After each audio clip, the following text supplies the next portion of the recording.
Sanvu kuzimu ku nsonga Allah tabaraka wa ta'ala mwatusonyira nga tubadde mu swala.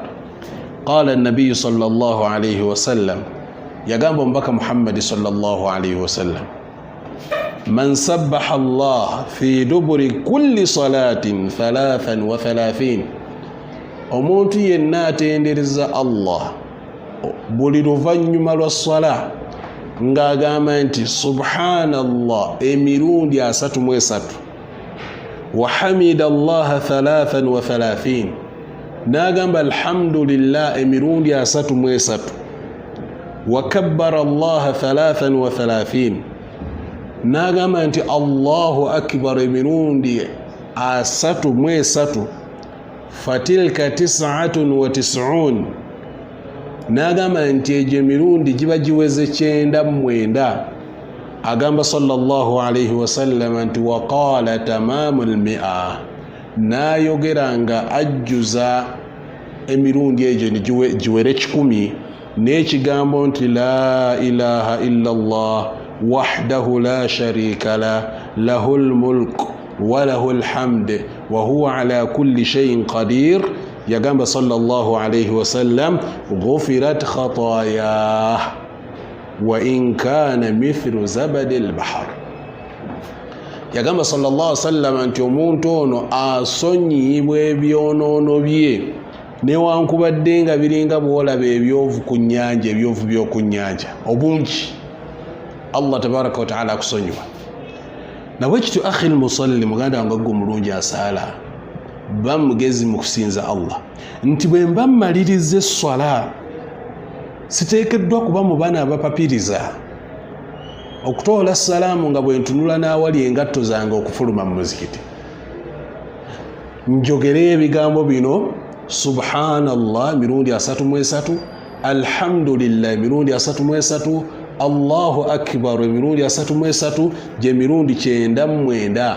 Oyongerezeeko ogambe la ilaha illa Allah wahdahu la sharika lah lahul mulk wa lahul hamd wa huwa ala kulli shay'in qadir. Oyogere emirundi egyo bw'onaabanga oyogedde emirundi ne giwera 100.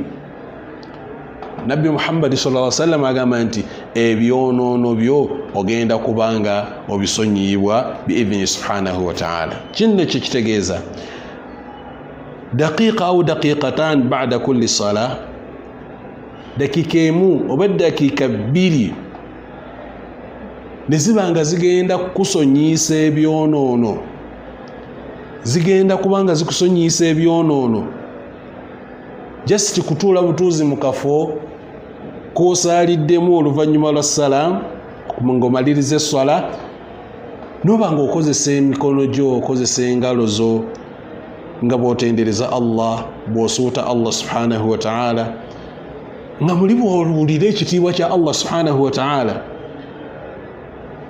Ekyo nno omusiraamu ateekeddwa okuba nga akyemanyiiza. awid nafsaka alla takhruja min musallaka ba'da as-salah illa waqad muhiyat sayyi'atuk aw mahawta sayyi'atik. Togezaako kuva woosaalidde okujjako ng'okakasa nti ebyonoono byo bisonyiyiddwa, naye nga bisonyiyibwa naki? Na bigambo bino bye tuba twogedde. la tushghiluka ad-dunya wala tanshghil biljawal ba'da as-salah faqat. Banenge tetugezaako kubanga tubuzaabuzibwa obulamu buno obwensi.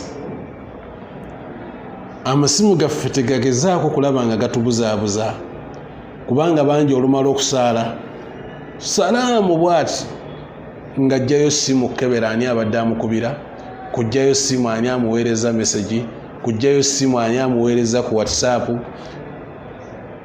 N'eddakiika ezo 2 shayitaani nazo ezirwanyisa.